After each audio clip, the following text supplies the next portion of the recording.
Episode की starting में हम लोग एडवर्ड को खड़े हुए देख पाते हैं एंड कोई एडवर्ड को पीछे से बोलता है, आप शायद मुसीबत में हैं काउंट लोपेस। एडवर्ड उस आदमी को देख के बोलता है, लॉर्ड लियोनार्ड आप? लियोनार्ड बोलता है, मैं वो न्यूज़ सुन लिया हूँ, आप फाउंडेशन फेस्टिवल में द फैंटास्टिक बटरफ्लाई के थर्ड पार्ट को प्रेजेंट करने वाले, क्यों है ना?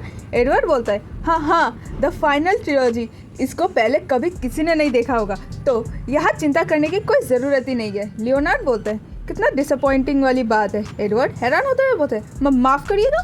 लियोनार्ड बोलते हैं, मैं तो आपके द्वारा क्रिएट किए गए परफॉर्मेंस को देखना चाहता था। एडवर्ड चिढ़ते हुए मन में बोलते हैं, आपको क्या लगता है मैं भी यही करना चाहता हूँ? मैंने अपने 3 दिन देश में बर्बाद कर दिए खुद से कुछ बनाने के लिए, पर मेरे जैसे एक्सीलेंट आर्टिस्ट के आत्मा को भी एक डेडलाइन होने की वजह से इससे बुरा और कुछ भी नहीं हो सकता है। एडवर्ड लियोनार्ड से बोलते हैं, मैं श्योर हूँ ऑडियंस को ये पसंद आएगा। लियोनार्ड बोलता है, मुझे माफ़ करिएगा काउंट लोपेस, बट आपने ये सोच ही लिया है कि आप इसको ही परफॉर्म करने वाले हैं, तो मैं आपके पेट्रोनेट से रिज़ाइन कर लूँगा। जिसे सुन के एडवर्ड हैरान होते हुए बोलता है, कब? क्या? पर क्यों? किस लिए?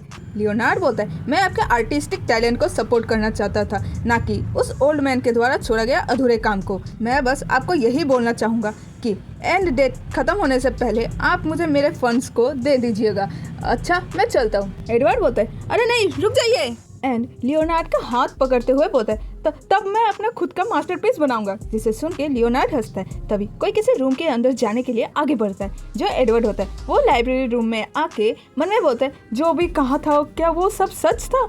इस सेफ के पीछे कोई हिडन स्पेस है क्या? एंड उसको चोट लग जाती है। तभी कोई एडवर्ड के पीछे से बोलता है, मैं जान सकता हूँ ये आप क्या कर रहे हैं मास्टर? एडवर्ड विलियम को अपने पीछे देख के हैरान हो जाता है। एडवर्ड विलियम को बोलता है, आप यहाँ? आपको देख के ऐसा लग रहा है आप इस सीक्रेट स्पेस के बारे में जानते हैं, क्यों है ना?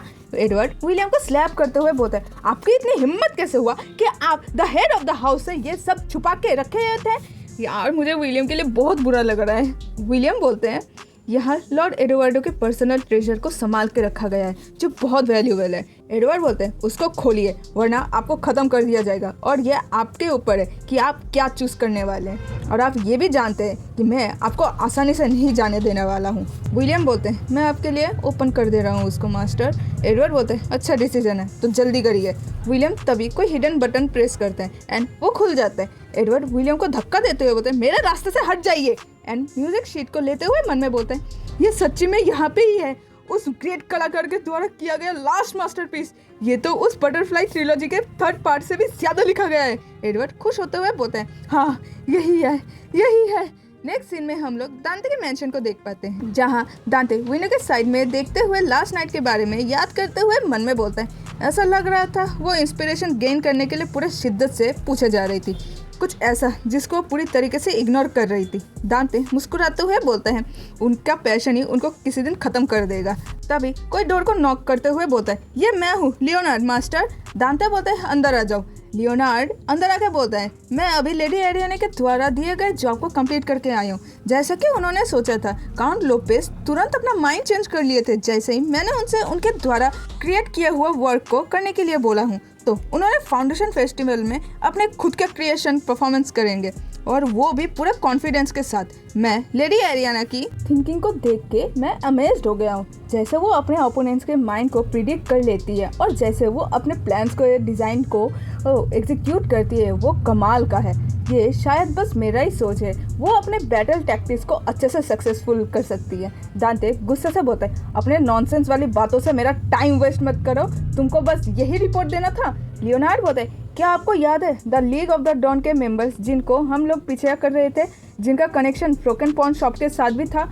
हम लोगों ने उनमें से एक जन को पकड़ लिया है, उसने कुछ चौंकाने वाली बात बोला है। दांते बोलते हैं, और वो क्या है? लियोनार्ड बोलता है, उसने कहा उस रात को फर्जर फॉरेस्ट में कुछ असैसिनेशन के ग्रुप को भेजा गया था, पर वो उनमें से नहीं था। जिसे सुन के दांते शॉक हो जाता है। लियोनार्ड बोलते हैं, तो डचेस के पास कोई रीज़न नहीं है कि वो उनसे रिवेंज लेंगी, ये थोड़ा अजीब है, क्यों है ना? दांते मन में बोलते, क्या कहा? फर्जर फॉरेस्ट? ये तो वही जगह है ना जहाँ एरियाना के मदर और ग्रैंडफादर के साथ एक्सीडेंट हुआ था। The league of the dawn के लोग फर्जर फॉरेस्ट में असैसिनेशन के लिए गए थे, एक असैसिनेशन जो उनके ये सोचने में मजबूर कर दे कि एरियाना उनके अगेंस्ट रिवेंज लेंगी, और बोलते हैं तो उनको ख़त्म किया गया था, एंड वो भी किसी के ऑर्डर की वजह से। लियोनार्ड बोलते हैं, क्या लेडी एरियाना को ये इन्फॉर्मेशन देना चाहिए? दांते खड़े होते हुए बोलते हैं, नहीं, अभी के लिए फिलहाल साइलेंट ही रहो एंड सभी को बोल दो कोई भी उसको छुए ना। लियोनार्ड हैरान होते हुए बोलता है क्या, बट हम लोगों को अभी कुछ भी पता नहीं चला है। दांते सीरियस लुक देते हुए बोलते अब इस पॉइंट से मैं उससे क्वेश्चन करने वाला हूँ।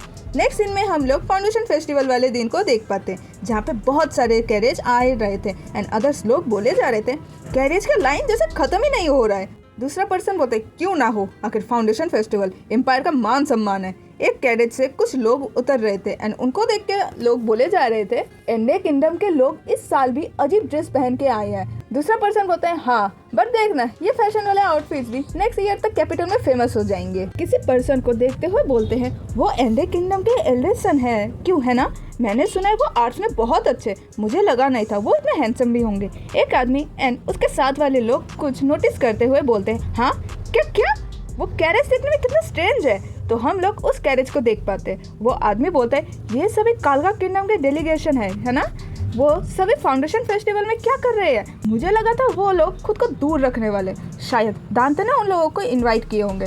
मैंने तो ये सुना है दांते उन लोगों के साथ वॉर में अलायंस फॉर्म करते हैं। क्या कालका वाले स्नेक्स को एज अ पेट रखते हैं, क्यों है ना।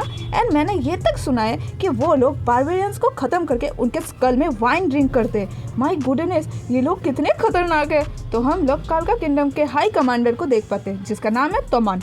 एंड दोस्तों मैं इस चैनल पे आप लोगों के द्वारा सजेस्ट की हुई मानवा या मांगास को एक्सप्लेन किया करूँगी, तो इसीलिए आपको जो भी मांगा या मानवा का एक्सप्लेनेशन चाहिए उसका नाम आप मुझे कमेंट सेक्शन में बता दीजिए। और भी अच्छे से बताने के लिए आप मेरे को इंस्टाग्राम में जाकर DM कर सकते हैं और उसका स्क्रीनशॉट भी दे सकते हैं, जिससे मुझे उसको ढूंढने में और भी ज़्यादा आसानी हो जाएगी।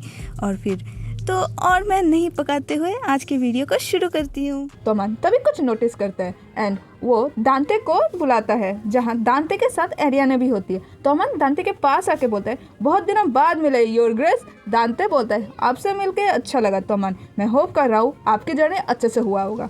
तोमान एरियाना को देख के पूछता है क्या मैं आपसे पूछ सकता हूँ ये लेडी कौन है। दांते बोलता है ये मेरी वाइफ है एरियाना हेंगरबर्ग। एरियाना बोलती है आपसे मिलकर खुशी हुई, मैं एरियाना हूँ, मैं होप कर रही हूँ आपको एम्पायर में अच्छा। तभी एरियाना चौंक जाती है। तोमान नील डाउन होकर बोलते माय लेडी, क्या आप मुझे ये ऑनर दे सकती है कि मैं अपने औहद को आपको दे सकूं। दांते चिढ़ते हुए बोलते ये तुम क्या कर रहे हो, खड़े हो जाओ कमांडर, इससे पहले कि मैं आपको लात मार दूं।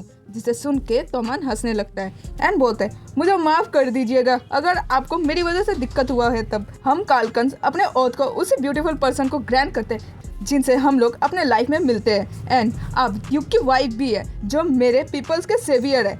मैं ट्रूली चाहता हूँ आप मेरे औहद को ग्रैंड करिए, ये मेरे लिए ऑनर की बात होगी। दांते फुल चिढ़ते हुए बोलते हैं हेल में करेगी वो। कुछ लोग आपस में बोलने लगते हैं ओह माय, एक और फॉरेन डेलीगेट, कुछ कम नहीं है। एरियाना ये सब बातें सुन के परेशान होते हुए मन में बोलती है इस मामले में लोग यही बोलेंगे ड्यूक कितने एरोगेंट बन रहे हैं। एरियाना थॉमस से बोलती है मैंने सुना है कालका बहुत ब्यूटीफुल कंट्री है, मैं जानती हूँ आपके लोग लड़ाई के मामले में बहुत एग्रेसिवली बैटल करते हैं, बट मुझे पता है आपके लोग लॉयल्टी को ज़्यादा वैल्यू करते हैं, ना कि इम्पोलाइट बिहेवियर को, स्पेशली उन चीज़ों से जो आप लोगों के ना हो।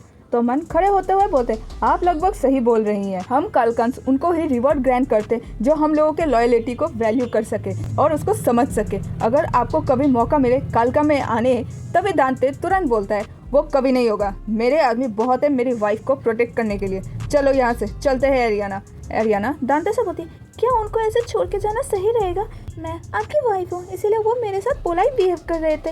दांते बोलता है आप चिंता मत करिए, उनके लिए तो बिल्कुल भी नहीं, वो बस यही सोच रहा है कि आप बस ब्यूटीफुल है। एरियाना शर्माते हुए मन में बोलती क्या कहा ब्यूटीफुल। दांते बोलता है बहुत सारे लोगों को ये नहीं पता, कालकंस ब्यूटीफुल फेसेस के पीछे कट्टर रहते हैं। एरियाना बोलती है क्या आपको लगता है मैं ब्यूटीफुल हूँ। दांते बोलता है क्या, जिसे सुन के एरियाना चौंक जाती है। एरियाना शर्माते हुए मन में बोलती आखिर मैंने उनसे ऐसा क्यों कहा। दांते बस एरियाना को देखने लगते हैं। दांते के पॉइंट ऑफ व्यू से एरियाना कितनी ब्यूटीफुल लग रही थी एंड तभी वो एरियाना को पकड़ लेता है और एरियाना को हक करते हुए बोलता है जब हम लोग पब्लिक प्लेस में हो तो आप ऐसा फेस मत किया करिएगा। एरियाना शॉक हो जाती है। दांते बोलते हैं क्योंकि जब आप ऐसा फेस करती हैं तो मैं खुद को कंट्रोल नहीं कर पाता हूँ, मैं बहुत मुश्किल से खुद को कंट्रोल किया हुआ हूँ। एरियाना उस नाइट को याद करती है एंड शर्माते हुए मन में बोलती है शायद से मुझे उनसे ऐसा नहीं पूछना चाहिए था। तभी कोई पीछे से आके बुलाता है एंड दांते के कान में आके धीरे से बोलता है आपको इंटरोगेशन रूम में चलना चाहिए। एरियाना दांते से बोलती है, मैं ठीक हूँ, जब आप चले जाएंगे तब मैं बाकी लोगों के साथ बात करने लग जाऊंगी। दांते बोलता है, अगर आपसे कोई फालतू वाली बातें करे तो आप उनको ह्यूमिलेट कर सकती हैं, दिल खोल के आप मेरे पावर्स को यूज कर सकती हैं। एंड दांते वहाँ से चला जाता है। तभी कोई एरियाना को पीछे से बुलाता है। जो एलिना होती है वो बोलती है, मैं तुम्हारा ही वेट कर रही थी। एरियाना बोलती है, तुम अच्छी लग रही हो एलिना, ऐसा लग रहा है तुम लोगों की ट्रेडिंग कंपनी बहुत प्रॉफिट में है। एलिना अपने टियारा को ठीक करते हुए बोलती, सही कहा, शिव के रिटर्न आने के बाद मैं और एडवर्ड पहले से और भी ज्यादा रिच बन गया। अगर तुमने भी लॉर्ड एडोल्फ की बातें सुना होता तो बिल्कुल मेरी तरह। एरियाना बोलती है, सिर्फ अगर। एलिना बोलती है, बाय द वे, मैंने सुना है योर मैजेस्टी ने तुमको फाउंडेशन फेस्टिवल में परफॉर्मेंस करने का मौका दिया है, क्या ये सच है? एरियाना बोलती है, हाँ ये सच है। एलिना के सामने आके बोलती है, सच्ची मैं तुमको बेस्ट ऑफ लक विश करती हूँ, क्योंकि मुझे डाउट है कि तुम सक्सेस भी होगी कि नहीं जब तुम्हारे पास स्टेटस हो और एक कंट्री बम्पकिन। मैं बस यही चाहती हूँ, तुम खुद को इतना भी पुश मत करो, तुम जो भी परफॉर्म करोगी उसको सभी भूल ही जाएंगे। एरियाना स्माइल करते हुए बोलती, एलिना मैं अपने हेयर को इतना हाई नहीं रखती, अगर मैं तुम होती तो। एलिना बोलती है, क्या कहा? एरियाना बोलती है, क्या तुमको सच में लगता है मैंने तुम्हारे और लुकस के अफेयर का सभी एविडेंस को रिवील कर दिया है? एलिना चिढ़ते हुए मन में बोलती, हाँ क्या ये चुप नहीं रहने वाली, क्योंकि उसके पास कोई ठोस प्रूफ नहीं है इसलिए। एरियाना स्माइल करते हुए बोलती है, जैसा कि तुम देख सकती हो ये एक फैक्ट है कि तुम उसके बच्चे के साथ प्रेग्नेंट होने के लिए मेडिसिन ले रही थी। एलिना चिल्ला के बोलती, ये तुम क्या बोले जा रही हो? पब्लिक की वजह से खुद को संभालते हुए बोलती है, मेरा मतलब तुम ऐसे कैसे बोल सकती हो एरियाना? एरियाना बोलती है, वेल मुझे लगता है ये तुमको जल्दी ही पता चल जाएगा। एलिना बोलती है, क्या? एरियाना बोलती है, बाद में मिलते हैं एलिना, मैं तुम्हारे शो के लिए बेस्ट सीट में बैठ के एंजॉय करना चाहती हूँ। अगर आप लोगों को कोई और भी मानवा का एक्सप्लेनेशन चाहिए तो मुझे कमेंट सेक्शन में ज़रूर बताइएगा, जिससे मैं आपके द्वारा सजेस्ट किए हुए मानवा को एक्सप्लेन कर सकूँ। Thank you for watching, bye bye.